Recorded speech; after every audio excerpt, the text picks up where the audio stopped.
MRI Radio, la géopolitique dans le monde. La mer Méditerranée apparaît au cours des ères secondaires et tertiaires, période géologique de la Terre allant de moins 250 à moins 2,58 millions d'années. Tout d'abord, le supercontinent, nommé Pangée, est sujet à une forte activité volcanique. Elle provoque un début de cassure dans laquelle l'océan s'engouffre pour arriver dans la région de la future Méditerranée. Ensuite, avec la dérive des continents, l'eau va se retrouver coincée entre les plaques africaines et eurasiatiques. Elle va alors s'évaporer et la future Méditerranée devient un grand lac salé. Il y a 5,3 millions d'années, l'isthme reliant l'Afrique à l'Europe s'affaisse au niveau de l'actuel détroit de Gibraltar. L'eau remplit le bassin et le niveau de la mer monte de plus de 10 mètres par jour. Cet épisode donne naissance à la mer Méditerranée telle que nous la connaissons. Aujourd'hui, la Méditerranée a une surface de 2 511 000 km², soit 5 fois la France. Elle s'étire sur une longueur de 3 800 km de Beyrouth au Liban au détroit de Gibraltar. Sa largeur est variable, de 800 km entre Gênes en Italie et Bizerte en Tunisie, à 138 km entre le cap Granitola en Sicile et le cap Bon, toujours en Tunisie. La Méditerranée compte 3 rives, européenne au nord, africaine au sud, orientale à l'est, qui forment 46 000 km de littoral. Des rives qui partagent un climat chaud et sec durant l'été et des précipitations réparties entre octobre et mars. Du fait de son histoire géologique et de ses conditions climatiques, la mer Méditerranée renferme à elle seule entre 8 et 10% de la biodiversité de l'océan mondial, alors qu'elle ne représente que 0,8% de sa superficie. Une richesse très utile puisque les écosystèmes méditerranéens ou herbiers marins, tels que la posidonie ou les formations coralligènes, offrent de nombreux services. Ils purifient l'eau par filtration et contribuent à son oxygénation. Ils protègent le littoral contre l'érosion. Ils constituent un habitat pour de nombreuses espèces. Par ailleurs, ils agissent comme réservoirs pour le carbone accumulé pendant des millénaires, atténuant ainsi l'impact du changement climatique. Mais cette incroyable richesse est en danger, on l'a dit. La Méditerranée relie 22 États et territoires riverains rassemblant 512 millions d'habitants. Un tiers d'entre eux habitent sur les côtes, conséquence, excès de l'urbanisme et forte pression démographique. À cela s'ajoutent les quelques 360 millions de touristes par an, ainsi que les 26 millions de croisiéristes. Prenons l'exemple de la Côte d'Azur en France. À partir des années 50, le développement du tourisme s'accélère, conduisant à l'artificialisation du littoral, c'est-à-dire des aménagements gagnés sur la mer. C'est ainsi que se développent des infrastructures de transport, des ports, des aéroports, touristiques, des hôtels, des casinos, et des grands projets d'urbanisme. On voit ici Villeneuve-Loubet-Plage avant et après le projet de marina dite Marina Baie des Anges. En 2023, 35% du littoral du département des Alpes-Maritimes est artificialisé, provoquant une baisse de la biodiversité et la destruction irréversible de certaines espèces qui ne parviennent pas à s'adapter au nouvel environnement. Alors on va maintenant s'intéresser à une autre conséquence de cette pression touristique et démographique, les déchets. Ordures ménagères, métaux lourds, pesticides et surtout du plastique. À l'échelle de la Méditerranée, une étude estime qu'il y a entre 150 000 et 600 000 tonnes de plastique rejetées chaque année dans la mer. Sur cette carte de 2020, on peut voir que l'Italie, la Turquie, l'Égypte et l'Algérie sont les pays avec les taux de rejet de plastique les plus élevés en tonnes par an. Cette pollution plastique n'est pas uniquement le fait des zones côtières, mais aussi de certains pays qui ne bordent pas la Méditerranée, mais qui font partie de son système fluvial, comme le Soudan avec le Nil ou la Suisse avec le Rhône. Une ONG grecque a rassemblé une équipe de plongeurs bénévoles qui sillonnent les îles et les côtes pour ramasser les déchets. Entre 2017 et 2022, ils ont ramassé 90 000 bouteilles d'eau, 21 tonnes de filets de pêche, 1700 pneus. Ils ont également découvert des déchets plastiques ingérés dans 20 à 45% des poissons et moules testés. Alors voyons maintenant comment la Méditerranée souffre aussi d'un trafic intense. La mer Méditerranée est le point de passage entre l'Asie et les Amériques, avec le canal de Suez et Gibraltar, tout en étant aussi la porte de sortie des biens en provenance d'Europe centrale et d'Asie centrale à travers la mer Noire. Un trafic intense qui a des conséquences sur l'environnement, telles que le déversement d'hydrocarbures, les déchets, mais aussi le bruit sous-marin et les collisions avec les mammifères marins. L'augmentation des zones d'activité pétrolière et gazière, telles les opérations de forage et pose de pipeline, constitue une autre source de pression sur la Méditerranée. Voici la réserve de gaz Léviathan, à 135 km au large des côtes israéliennes, une zone de forage en eau profonde. Pourtant, cette zone abrite, selon le WWF, un écosystème marin unique et délicat où l'on retrouve des espèces rares d'éponges, de vers, de mollusques et de coraux d'eau froide, dont certains sont âgés de plusieurs milliers d'années.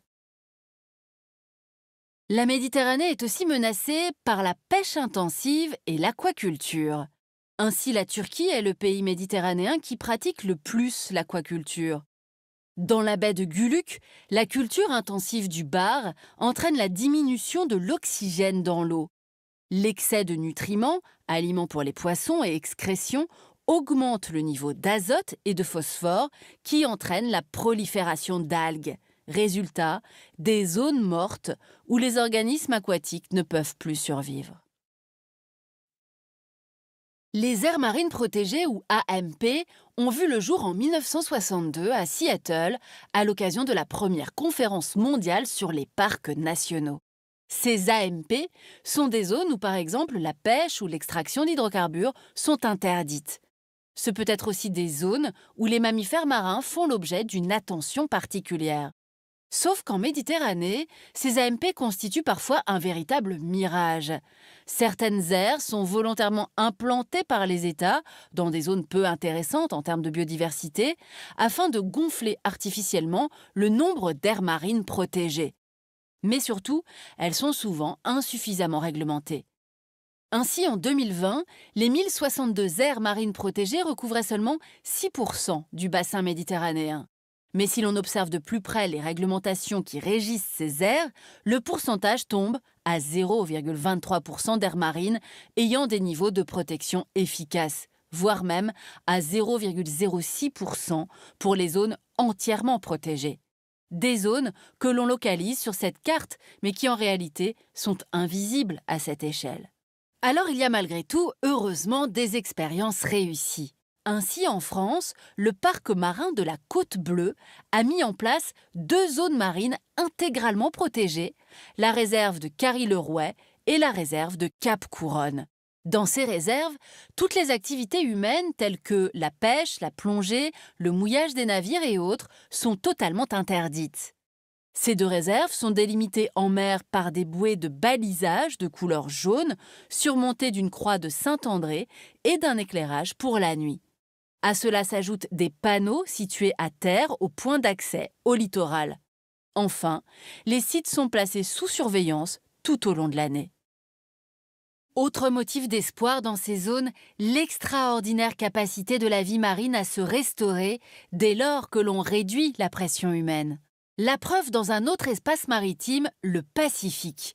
Les récifs coralliens de certains atolls, détruits par les essais nucléaires réalisés par la France entre 1966 et 1995, ont pu se reconstituer en partie ces 40 dernières années.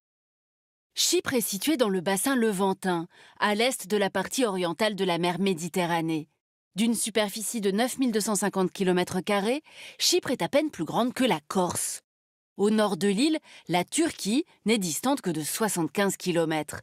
Les autres pays riverains sont à l'est la Syrie, le Liban, Israël et au sud, l'Égypte et la Libye. À l'ouest, la Grèce continentale est située à près de 1000 km. Son nom, Kypros, est à l'origine du mot cuivre, en référence aux importants gisements de ce métal qui firent sa prospérité. Sur l'île, 2 blocs de montagnes s'étirent d'est en ouest, le massif du Troodos au sud et la chaîne de Kyrenia au nord. Au centre, c'est la plaine de la Mésorée. C'est du massif de Troodos que proviennent les rares ressources en eau de l'île. Mais cela ne suffit pas et 70% de l'approvisionnement en eau potable est assuré par des centrales de dessalement d'eau de mer. La multiplication des épisodes de grande sécheresse accentue la pression sur la ressource en eau. L'île compte presque 1 300 000 habitants, séparés entre le nord et le sud. Au sud, 95% des habitants sont des Chypriotes grecs de confession chrétienne orthodoxe. Au nord, 98% des habitants sont d'origine turque de confession musulmane. Alors pour comprendre cette séparation devenue structurelle de Chypre, il faut se plonger dans l'histoire. Du fait de sa position de carrefour entre Afrique, Asie et Europe, Chypre a toujours fait l'objet de nombreuses convoitises. Ainsi, après une période de domination byzantine, puis vénitienne, ce sont les Ottomans qui s'en emparent. Après 3 siècles de domination, Chypre devient une colonie britannique en 1914. En parallèle, on assiste à la montée de l'Énosis, union en grec, le mouvement pro-grec prônant le rattachement de l'île à la Grèce. Résultat, les Britanniques, pour contrer leur révolte, soutiennent des milices chypriotes turques. Cette situation va déboucher sur une guerre civile qui se conclut en 1959 par l'accession de l'île à son indépendance. 16 août 1960, le pays devient une république indépendante, membre de l'ONU et du Commonwealth. Le Royaume-Uni conserve encore aujourd'hui 2 bases militaires sur l'île qui sont 2 zones de souveraineté britannique en territoire chypriote. Dès 1964, le pays bascule dans une nouvelle guerre civile, à laquelle prennent part les armées grecques et turques en fournissant un soutien militaire à chacun de leurs camps. La situation se tend encore sous la dictature des colonels en Grèce qui renversent le gouvernement de Chypre. Alors, le 20 juillet 1974, la Turquie lance l'opération Attila. Les troupes turques débarquent dans le nord de l'île et en prennent le contrôle. Cette situation va engendrer un exode massif de population. Entre 1974 et 1975, de 150 000 à 200 000 Chypriotes grecs partent vers le sud, tandis que 40 000 Chypriotes turcs effectuent le chemin inverse. Conséquence de cette histoire, en 2023, on l'a dit, le pays se compose au nord de la République turque de Chypre du Nord, décrétée en 1983, un État qui n'est reconnu que par la Turquie, et au sud de la République de Chypre, issue de l'indépendance en 1960, celle qui siège à l'ONU, membre de l'Union européenne depuis 2004. Ces 2 Chypres sont séparés par une ligne verte, une bande de terre d'une largeur de 3 mètres à 7 km et qui s'étend sur 180 km dans la plaine de la Mésorée. Cette ligne est sous le contrôle des casques bleus de l'ONU. Nicosie, la capitale des 2 républiques, est la seule capitale officielle d'État au monde divisée entre 2 entités avec un mur. Ce n'est que depuis 2003 que les habitants sont autorisés à traverser pour se rendre de part et d'autre de la cité. Dans la zone tampon qui traverse la ville se trouve l'ancien aéroport international, figé dans le temps, à l'instar de maisons et commerces abandonnés. Même l'économie de l'île est divisée. La République de Chypre fait partie de l'Union européenne et de la zone euro. Son économie est très liée au tourisme, qui a largement bénéficié de la baisse de fréquentation en Turquie et en Égypte. D'une manière générale, le secteur tertiaire emploie à lui seul près de 80% de la population du sud de l'île. Doté de la 11e flotte mondiale et de la 3e au niveau européen, le transport maritime constitue l'autre pilier de l'économie chypriote. Enfin, la Grèce constitue de loin le premier partenaire commercial de Chypre. De son côté, la République turque de Chypre du Nord, sous embargo international depuis 1983, ne peut signer d'accord qu'avec Ankara, dont elle a adopté la monnaie, la livre turque. Ainsi, depuis 2007, la Turquie a assuré entre 15 et 30% de son budget annuel. La crise économique et monétaire qui affecte la Turquie depuis 2018 se fait lourdement ressentir. En 2021, le taux d'inflation à Chypre Nord dépassait les 46%. Au cours des 2 dernières décennies, d'importantes ressources d'hydrocarbures ont été découvertes dans le bassin levantin. La quantité de gaz est estimée à environ 2500 milliards de mètres cubes, soit un chiffre équivalent aux réserves du Kazakhstan, mais inférieur bien sûr à celles de la Russie. L'Égypte, le Hamas pour la bande de Gaza, Chypre, Israël, le Liban et la Syrie sont concernés. Aucun gisement n'a été localisé dans les eaux territoriales turques. Par conséquent, Ankara cherche à étendre sa zone économique exclusive dans l'espoir de trouver des hydrocarbures. Alors arrêtons-nous sur cette notion de ZEE. Établie par la Convention de Montego Bay, elle définit une bande de 200 000 marins qui correspond à la zone où les pays ont le droit souverain d'exploiter les ressources de la mer et ses sous-sols. Or, les dimensions de la Méditerranée ne permettent pas d'appliquer ces règles, car par endroits, les ZEE se chevaucheraient. Résultat, la Convention recommande aux États riverains de la Méditerranée de conclure des accords à l'amiable. Ainsi, les découvertes d'hydrocarbures conduisent à la signature d'accords créant deux camps. D'un côté, des accords sont signés entre la République de Chypre, Israël, l'Égypte et la Grèce pour définir les contours de leur ZEE. La ZEE de la République de Chypre englobe toute l'île, puisque, rappelons-le, seule la Turquie reconnaît la République turque de Chypre Nord. D'autre part, la Turquie, qui conteste ces accords et revendique une ZEE plus étendue, a signé des accords avec la République turque de Chypre du Nord, qui ne peut rien lui refuser, et surtout avec le gouvernement d'entente nationale libyen, créant ainsi un front Libye-Turquie. Les tracés définis par ces accords empiètent sur les ZEE de la République de Chypre et de la Grèce, créant de vives tensions. Ainsi, en février 2018, un navire de forage de la Saipem, filiale d'Eni, qui se trouvait dans une zone des eaux chypriotes revendiquée par la République turque de Chypre du Nord, a été arrêté par des navires militaires turcs et sommé de faire demi-tour. En janvier 2020, pour faire front contre Ankara, l'Italie, la Grèce, la République de Chypre, Israël, les territoires palestiniens, la Jordanie et l'Égypte fondent une organisation régionale, le Forum du gaz de la Méditerranée orientale, afin de transformer la région en un hub énergétique. En août 2020, Ankara envoie l'Oruç Reis, un navire de recherche sismique sous escorte militaire, dans des zones revendiquées par la Grèce et la République de Chypre. Paris déploie alors 2 avions Rafale et 2 navires de guerre en Méditerranée orientale, dans le cadre d'un exercice naval conjointement avec la Grèce.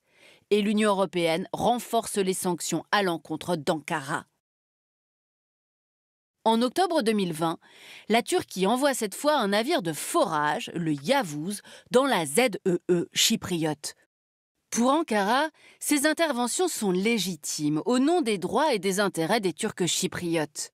D'autant plus qu'il y a un réel intérêt pour la Turquie et la République de Chypre du Nord à trouver des gisements en pleine crise économique. Enfin, le président turc utilise la question chypriote pour flatter son électorat nationaliste. Ainsi s'achève ce nouveau numéro du Dessous des cartes. Rendez-vous bien sûr la semaine prochaine, même endroit, même heure. Et d'ici là, n'oubliez pas arte.tv où vous retrouvez l'ensemble de nos vidéos. À bientôt. Merci d'avoir regardé cette vidéo ou d'avoir écouté ce podcast. Abonnez-vous.